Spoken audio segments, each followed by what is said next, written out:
Here at Fort Clatsop, National Park rangers and volunteers keep the tradition of brain tanning alive. Brain tanning is a technique that's been used for thousands of years by many cultures throughout the world.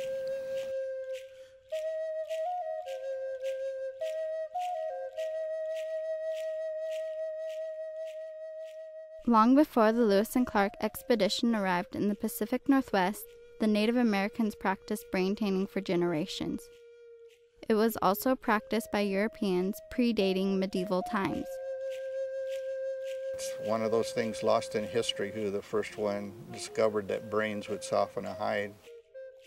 Lewis and Clark may have learned it from their English ancestors, because the nobility in England also wear buckskin. Knowing how to brain tan was essential knowledge for the Lewis and Clark expedition to survive in the harsh environment they encountered. A very essential part of it is clothing on the expedition, because their military uniforms wore out so quickly that they had to make the transition into buckskins.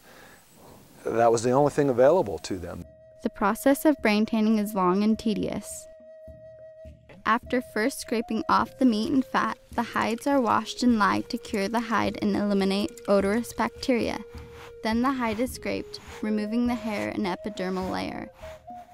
The hide is rinsed and wrung, then scraped again. Next, it is left to soak for 3 days in a mix of mashed brains and water. The oils of the brain help make the rawhide supple. Finally, the hide is washed and smoked to set the color and make it permanently soft and pliable.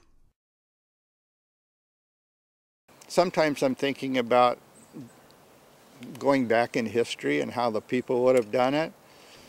And I'm also thinking how sore I'm getting when I'm scraping the hide. And that happens a lot. Today, people do not need to make buckskins to survive, but they continue to practice the art of brain tanning. It's hands-on, and time is not a factor anymore.